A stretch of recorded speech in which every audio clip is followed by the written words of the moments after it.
Hello, welcome back to step 5. Here we are. This has been drying for about 4 or 5 hours now, somewhere in there. It's fairly solid. I'm really not going to test it hard, but it's not going anywhere. It's where it belongs.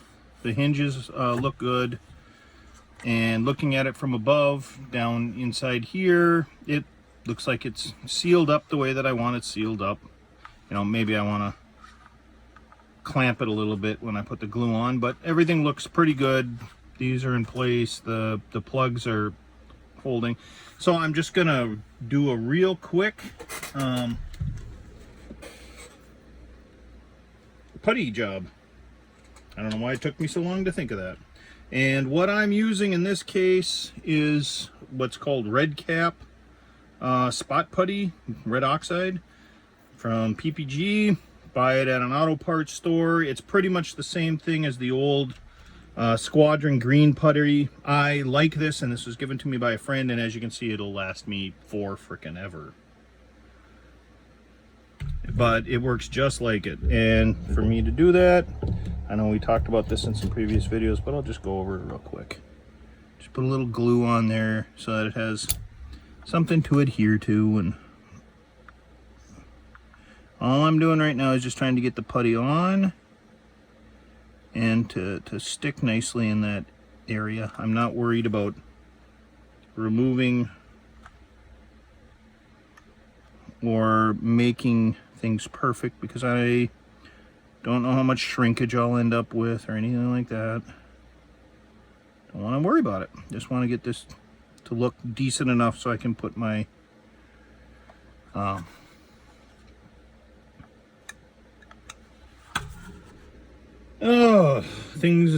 names escape me right now. So I can put my antenna bases on there. Same thing with this is I want to get this puttied up, not because this is going to level it out in particular, but because I want to start getting those slots filled up at this point, so that when I do come to level this out, deal with it one way or the other, then I've already got putty down there inside the seams or across the sides or whatever. And even if I'm not using the putty necessarily to fill, it is also helpful in letting me know when I've gone far enough as far as flattening out. So for example, there would just be a thin red line around that base. If I just chisel this down and sand this down, eventually I'll see tan plastic, a little thin red line, tan plastic, little thin red line. That tells me that I've got everything nice and even. And you know, while I'm at it, it's not going to hurt to make sure that's done. So now I've got them filled up, puttied up. Again, no big deal. Just a little bit of prep here, wait, prep there, wait. So, you know, wash, rinse, repeat. But this is what I found works well for me. Now, with that said, I wanted to grab a couple of my clamps and show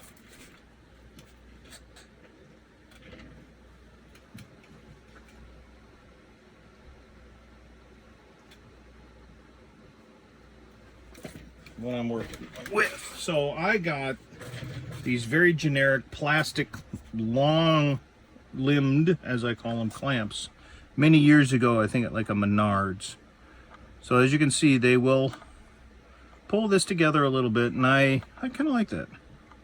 I'd rather have it a little tight.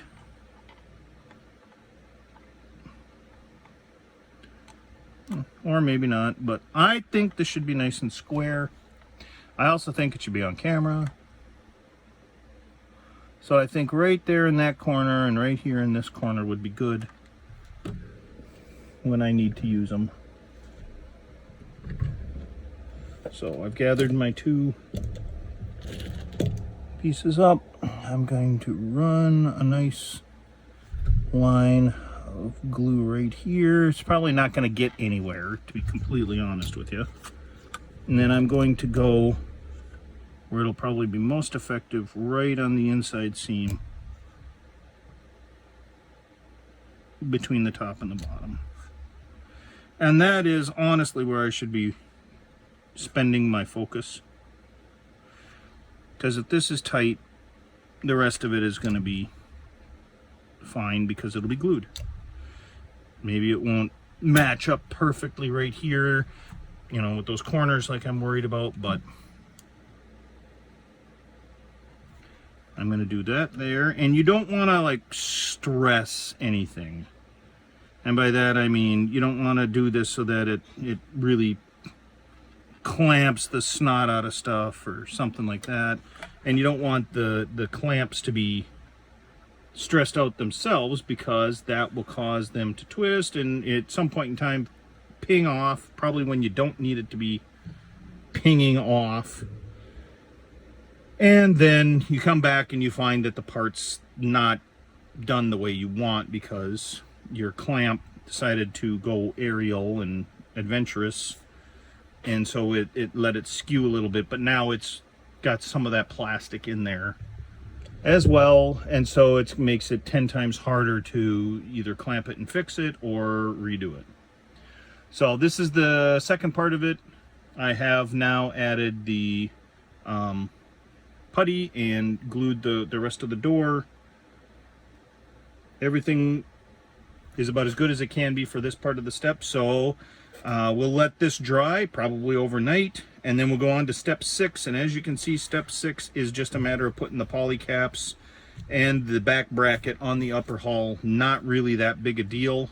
So I'm going to say that we're probably going to finish 5, do 6, and get into 7 in the next video.